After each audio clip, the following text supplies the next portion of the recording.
굉장히 중요한 강의고요. 자, 먼저 오늘부터 문학이라는 친구에 대해서 배울 건데, 필기 같은 경우는 내가 수업할 때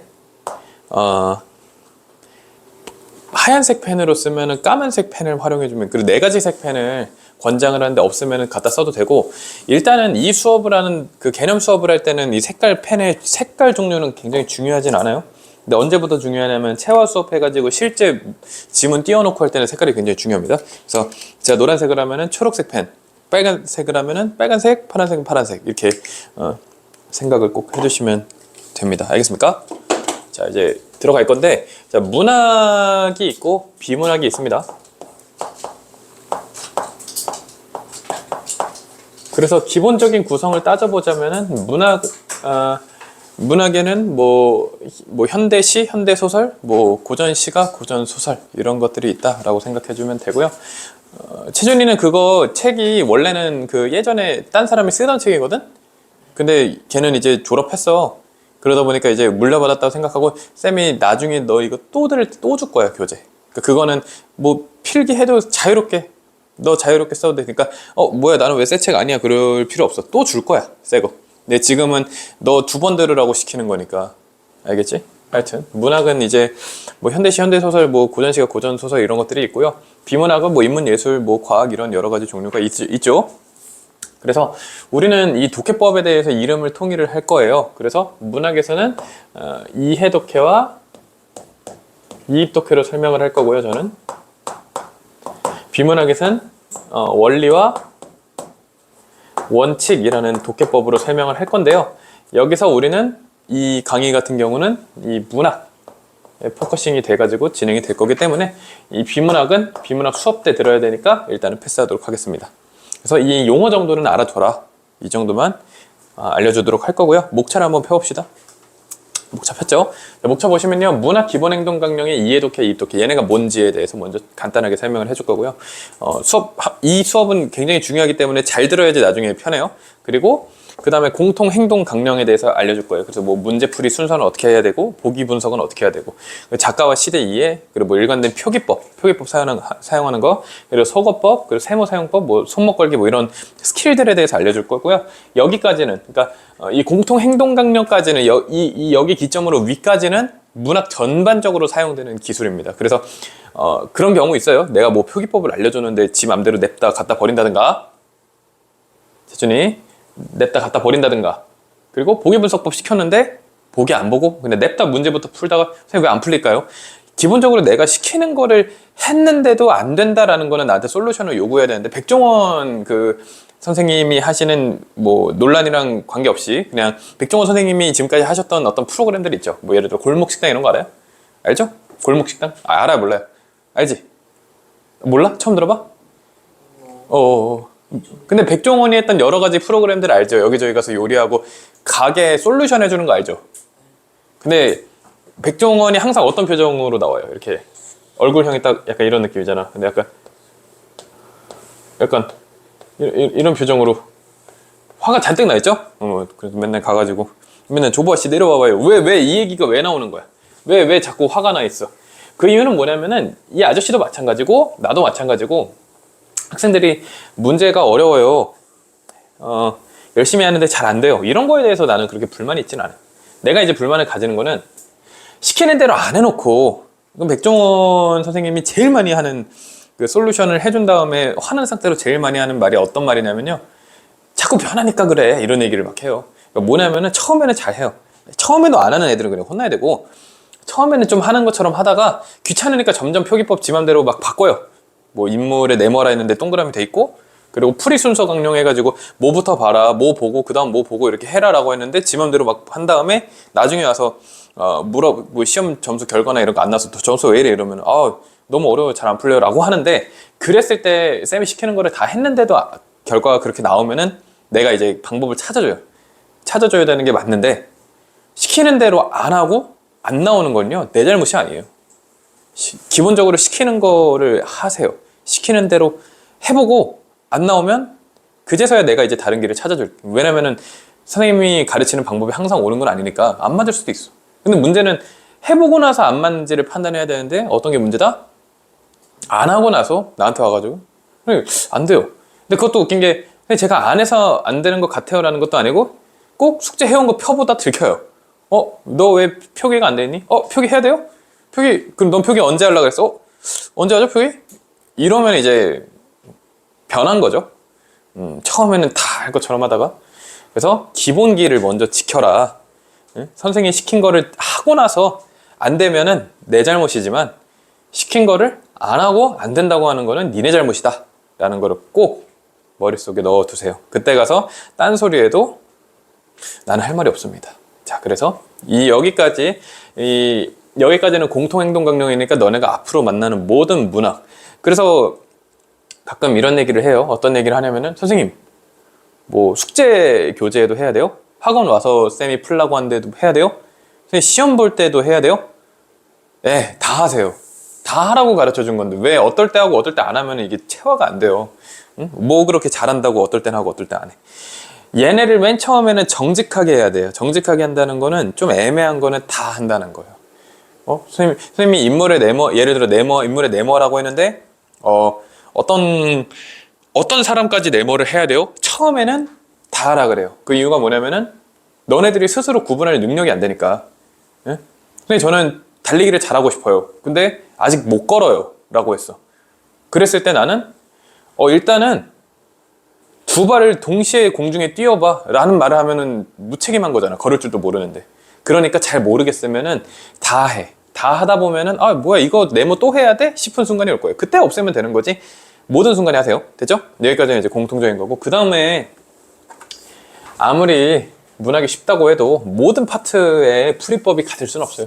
그래가지고 C 파트에서는 어떤 걸 해줘야 되느냐에서 좀 설명을 좀 해줄 거고요. 그 다음에는 소설, 수필, 극 이쪽에서 어떻게 그 작품을 읽고 해결해야 되는지 그리고 나서 마지막에 시나 이제 작품들을 그렇게 잘 읽었으면은 문제는 어떻게 풀 것인지에 대해서 설명을 할 겁니다. 알겠죠?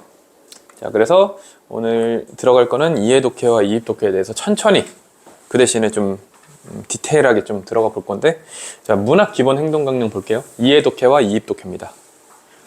가볼게요. 자, 먼저 이해독해와 이입독해라는 이 두 글자가 굉장히 임포턴트합니다. 이 두 글자를 가지고 앞으로 쭉 수능 보기 직전까지 그 개념을 가지고 제가 설명을 할 거기 때문에 굉장히 중요하고요. 자, 이해독해라는 거는 뭐냐면요. 이렇게 생각하면 돼요. 간단하게 이 밑에는 신경 안 써도 돼요. 안 볼 거니까 아직은. 자, 이해독해라는 거는 뭐 표현법이라든가 이런 것들이기 때문에 뭐가 중요하냐? 암기가 중요하다라고 생각해 주시면 되겠습니다. 그에 반해서 이제 이입독해라는 거는 말 그대로 이입, 내용이나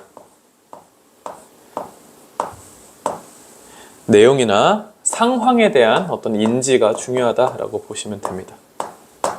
자, 간단하게 설명하면 이런 거예요. 어떤 소설책, 어떤 영화로 해봅시다. 영화를 틀었어요. 최근에 좀 잘 나간 영화가 뭐였죠? 최근에 뭐 있니 요즘에 영화? 하얼빈? 뭐 하얼빈이라고 해봅시다. 하얼빈이라는 영화가 있을 때 그 내용의 스토리라인을 따라가면서 이 작품의 주인공이 이 순간에 어떠한 행동을 했는데 그 이유가 뭐지? 왜 이런 시나리오지? 이거에 대해서 이제 우리가 궁금증을 갖는 건 이입독해인 거죠. 그래서 가끔 보다 보면은 갑자기 주인공이 화를 낸다든가 아니면 예상치 못한 행동을 하면은 얘 왜 그러지? 그 인물에 대해서 우리가 이해하려고 노력하는 게 이입독해. 이해독해라는 거는 이런 거예요. 이 장면에서 쓰인 영화적 기법이 뭘까?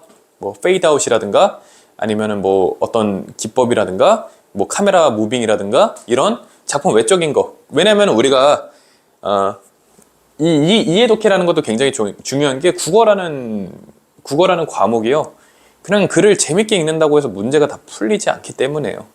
이 이해독해를 요구하는 문제들이 분명히 있어요. 예를 들면 이런 거죠. 뭐 서리법이 무엇인가, 반어법이 무엇인가 이런 것들에 대해서 우리가 알지를 못하면은 애초에 접근할 수 없는 문제들이 섞여 있기 때문에 걔네들은 어쩔 수 없이 암기를 해줘야 된다라고 생각하면 되겠습니다. 됐죠?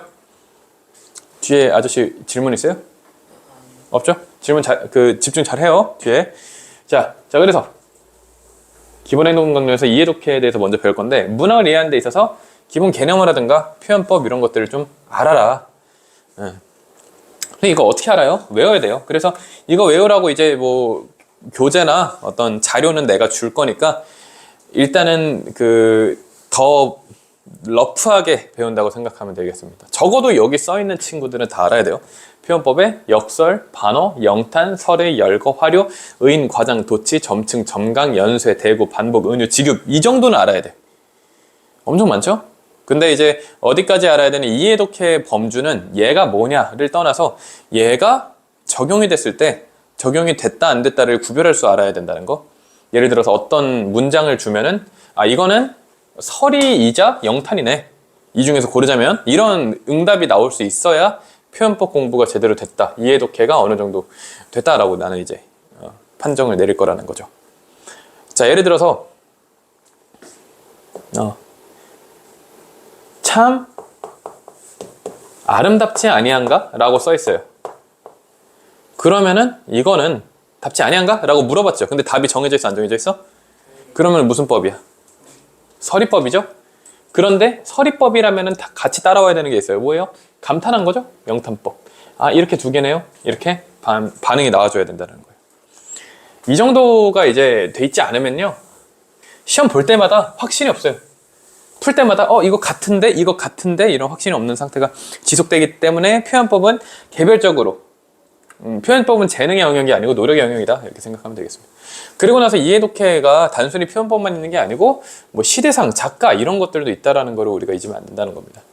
아주 헤비한 거를 바라진 않을 거예요. 선생님이 이제 떠먹는 국어문학 교재로 수업을 보통 하는데 거기서 그 뒤에 이제 저 친구가 중3인데 했죠? 수업? 떠먹는 국어 문학? 떠먹는 국어 문학에서 자주 나온다고 했던 작가들이 있죠. 기억나요? 말해보세요. 외우라고 했죠? 그때 막 퀴즈하고. 김소월, 백석, 박목월, 김춘수, 김수영, 소영 아니고 등등 많이 기억하네. 그래도 한 열 몇 명의 작가만 외워도 편해요. 그러니까 작가의 작품은 외워도 의미가 없는 게 수능이랑 모의고사에는 너네들이 알만한 그리고 대중적인 작품이 잘 안 나와요. 생각보다.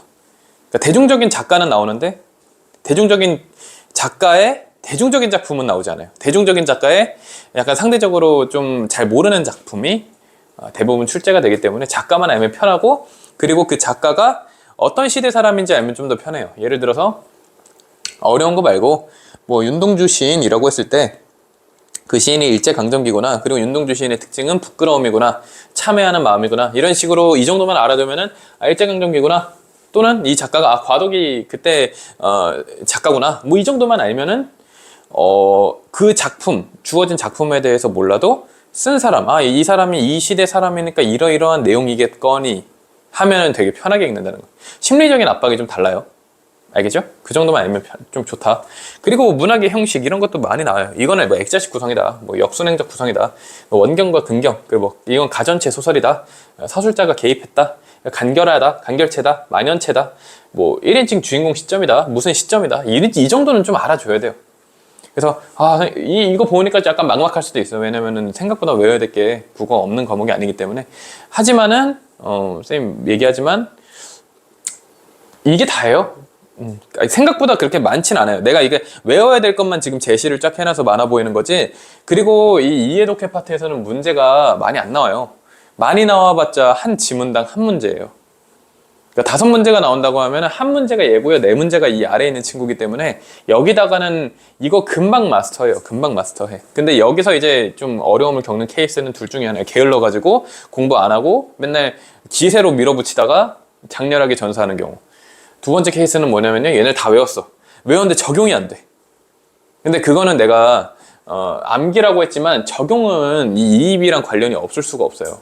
왜냐면은 시적인 상황에서 또는 뭐 문학적인 상황에서 도대체 왜 액자식 구성을 썼는가까지 연결이 못 가는 사람들이 있을 수가 있거든요. 그런 경우에는 뭐 안타깝지만 더 노력을 할 수밖에 없는 거죠. 그거는 암기의 영역이 아니게 될 수도 있어요. 그리고 고전시가 필수 어휘. 필수 어휘도 뒤에 테스트 봤었죠, 최전이? 그때 기억나죠? 그런 것들 막 봤었는데, 홍진 뭐였어요, 홍진? 그거 빨간 얼굴. 빨간 얼굴 아니죠? 빨간 먼지예요. 이거 뭘 뜻해요? 네? 뭘 뜻해? 이거 뜻 외웠었잖아. 봐요. 저렇게 까먹으면 의미가 없다. 그래서 이거 기본적인 알아둬야만 하는 것들은 정해져 있기 때문에 걔네만 딱 외우면은 그 이상은 그렇게 어렵지 않을 거다 하면 되겠습니다. 그 다음에 볼 거는요, 이 고전시가 발음법이 있다라는 겁니다. 그래서 뭐 아래아는 어떻게 읽는지, 국외음화도 이제 반영이 되고 두음 법칙 이런 것들도 있다. 이거는 이제 이런 것들이 이해독해에 들어간다만 오늘 배우면 되는 거고, 이런 것들에 무엇이 있냐는 이 문행강 수업이 다 끝나고 새 교재로 배워야 돼요. 알겠죠? 큰 걱정 안 해도 됩니다. 자, 그래서 이게 이해독해고요. 이번엔 이입독해라는 친구에 대해서 저희가 배워볼 텐데요. 이입독해라는 게 사실 더 중요합니다. 그래서 이 주인공이 왜 이 짓거리 하냐, 도대체 왜 이런 행동을 하냐를 이해하는 거, 그리고 이 장면이 왜 이렇게 구성이 돼 있고 이 시나리오는 왜 이런 시나리오인가, 이 줄거리는 무엇을 의미하는가. 그래서 제일 중요한 거는 이입한다라는 포커스를 좀 크게 가져가는 게 좋아요. 무슨 말이냐면 결국에는 소설은 주인공이 있기 마련이에요. 소설은 주인공이 있기 마련이고 시 같은 경우는 주인공이 없는 경우가 많아요. 근데 주인공은 없지만 바라보는 화면은 있어요. 그러니까 이렇게 생각하면 됩니다. 소설 같은 경우는 시점이 다양하죠. 나라는 표현이 등장할 수도 있고요. 아니면은 외부에서 이렇게 들여다보는 케이스. 크게 이 두 가지가 있다라고 생각을 하면 되겠는데, 나가 있으면은 내가 그 주인공이 돼가지고 움직인다라고 생각하면 됩니다. 근데 이런 거예요. 내가 어떤 사람의 몸에 타고 있다라고 생각했을 때 내가 이상한 행동을 하면은 내가 왜 이 행동을 하지라고 이입해주면 되는 거고요. 바깥에서 봤을 때 뭘 보고 있겠죠? 당연히 주인공을 보고 있겠죠? 그럼 이 주인공이 왜 그런 행동을 하냐? 이런 식으로 이입을 해주면 된다는 겁니다. 됐죠? 근데 이제 뭐 이거는 이제 소설의 얘기고, 시 같은 경우는 어떤 식으로 진행이 되냐면, 시 같은 경우는 화면 형식으로 진행되는 게 커요. 내가 바라보고 있어요. 나라는 표현은 등장하지 않는데 내가 바라보고 있어. 무슨 말인지 알겠어요? 내가 카메라가 된다고 생각하면 돼요. 그래서 내가 바라보는 화면 속에서 뭐 산이 있을 수 있고, 근데 나라는 표현은 없어요. 그리고 갑자기 뭐 나무를 보기도 하고 노루를 보기도 하고, 그러면은 뭐에 집중해야 되냐면은 화자, 이걸 말하고 있는 나, 등장하지 않는 나는 이걸 어떻게 바라보고 있는가에 대해서 좀 더 집중하고, 얘 같은 경우는 뭐랑 밀접하냐면은 시인 자체의 가치관과도 밀접하기 때문에 이것도 놓치면 안 된다라고 이제 이해하면 되겠습니다. 됐습니까? 이렇게 이해해주면 된다. 자, 그래서 결국 이입독해라는 거는 간단해요. 내가 지금 좀 케이스도 나누고 좀 헷갈리게 그쪽 수능이 임박했으니까 좀 어렵게 설명했는데, 간단하게 생각하면 이거예요. 이거를 쓴 사람이나 또는 주인공이나 왜 이런 행동을 하고 있고 어떤 생각을 하고 있는가에 대해서 집중하는 거. 그래서 봅시다. 자, 먼저는 이런 거죠. 화자, 글쓴이, 주인공, 얘네들이 왜 의식의 흐름, 얘네 왜 어떤 의식을 하고 있냐. 자, 예를 들어서 나는 나를 둘러싼 세계가 너무도 낯설게 느껴졌다면 왜, why. 그래서 결국에는 이입독해에서의 중요한 거는 뭐다? 여기 쓰세요. why다, why. 왜 낯선데? 그리고 왜 이런 행동을 하는데? 왜 지금 이러고 있는데? 이거에 대해서 이제 좀 더 집중을 해주면 좋겠다는 겁니다. 됐습니까? 자, 그 다음에 봐줘야 되는 건 뭐냐면요, 분위기의 흐름입니다. 싸한 흐름이 있어요. 해당 장면에서 무엇 때문에 왜 사건이 발생하는지, 그리고 이 사건이 발생하면서 기존에 있던 상황에 어떤 영향을 주냐. 예를 들어 뭐 김달채 씨는 잠바자락 한 끝을 이렇게 싹 들어가지고 우산 케이스를 꺼냈어. 그러면 이거 왜 꺼냈는데? 그리고 엉겁결에라는 이런 이 워딩들, 결국에는 문학작품이기 때문에 우리가 잊어버리면 안 되는 포인트는 뭐냐면요, 우리는요 비문학이라는 건요, 특히 수능은 어디서 발췌해오지 않아요. 쓰는 거예요. 너희들의 시험을 보라고 완성된 글 하나를 작성하는 거예요, 교수님들이. 근데 이제 문학 같은 경우는 수정을 하면 안 돼요, 기존에 있는 작품에서. 그러니까 얘의 창작된 계기는 뭐냐면요, 그냥 소설로서 존재한다라는 거예요. 그냥 하나의 소설로서, 또는 그냥 하나의 시로서 존재한다라는 겁니다. 그렇기 때문에 얘의 본질은 문학이다라는 걸 잊어버리면 안 돼요. 시험을 위해 존재하는 친구가 아니구나. 그렇기 때문에 하나하나의 이해를 더 잘해줘야 된다. 엉겁결에 그러면은 나도 모르게라는 표현이네. 그러면 그거에 대해서 좀 더 집중해줘야 돼. 그러니까 그게 이입독해라는 거예요. 무슨 말이냐면, 김달채가 우산 꺼냈네? 이렇게만 읽어주면 어려워요. 이입이 안 됐다는 거예요. 이거 어떻게 읽어줘야 되냐? 김달채가 엉겁게를 자기도 모르게 슬쩍 들었어. 그것도 과감하게 한 것도 아니야. 그럼 뭔가 부끄럽나? 뒷주머니야. 뒷주머니라는 건 또 뭐지? 앞주머니가 아니고 왜 뒷주머니에 넣지? 이건 무슨 의미가 있을까? 거기에 있는 우산 케이스야. 그냥 우산도 아니네? 우산 케이스인 이유가 있을까? 우산이 아니고 우산 케이스만 꺼냈다라는 거는 우산은 사실 필요가 없는 건가? 이런 생각들도 좀 해주고. 이해 가세요? 그러니까 이런 식으로 좀 해석을 좀 잘 해줘야 된다는 겁니다. 됐죠? 그리고 나서 표현법의 효과. 아까 말했죠? 여기서 좀 어려움을 느껴요. 표현법은 알았어. 오케이, 영탄법. 오케이, 서리법. 그럼 좀 거만해져요. 근데 문제는 또 틀려요. 이유는 뭐냐? 표현법은 알겠는데 얘 왜? 자, 이렇게 연결이 돼요. 표현법이 역사법 쓰임 아니면 뭐 반어법 쓰임 이렇게 안 나온다라는 거예요. 문제는 뭐냐면 이런 거예요. 세상에서 가장 아름다운 상처를 터뜨리는데 이거 제시하잖아요. 그럼 애들 신나요. 선생님 역설법 막 이래요. 근데 이건 사실 중요한 게 아니에요. 뭐가 중요한 거냐면은 세상에서 가장 아름다운 상처라는 역설법은 오케이. 근데 이건 왜? 무슨 뜻인데? 세상에서 가장 아름다운 상처가 뭘 의미하는데? 이거는 사실 이입독해 파트로 넘어오게 된다는 거죠. 세상에서 가장 아름다운 상처라는 거는요, 사실 그런 거죠. 상처인데 아름답다죠? 상처인데 아름답다. 그러면 내가 이런 걸 질문을 해요. 어떤 걸 질문하냐면은 이건 아름다운 거야, 상처야? 슬픈 거야? 그럼 부정적인 거야, 긍정적인 거야? 왜냐면은 봐봐. 상처는 마이너스. 이거 뒤에서 배울 거야. 아름다워는 플러스. 그러면은 플러스와 마이너스의 공존이야. 그러면은 좋은 거야, 나쁜 거야? 자, 그랬을 때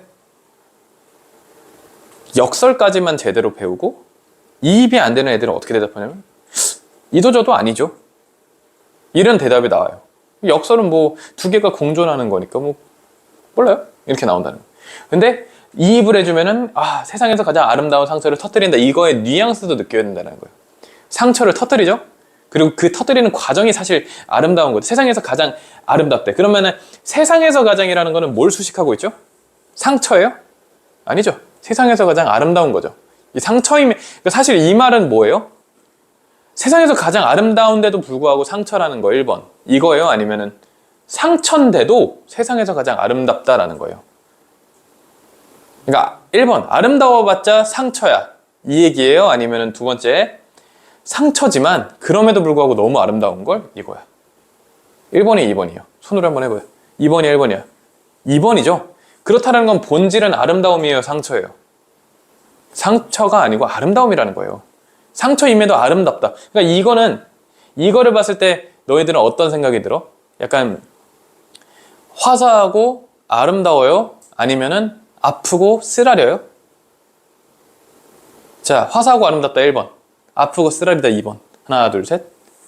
그렇죠. 1번이죠. 그러면 너네들도 느꼈죠. 그러면 이거 아름다운 장면이다. 근데 상처를 딛고 일어났나 보다. 이런 생각을 해줘야 된다는 거예요. 여기까지 가져야 이입독해가 완성이 되는 건데 어떻게 돼요? 아름다워, 상처. 그러니까 기계적으로 배워요. 이해독해에서 끝난 거죠. 그러니까 사고의 방식이 이해독해에서 나아가지 못하는 거예요. 여기서 끝나. 선생님, 아름다운 상처예요.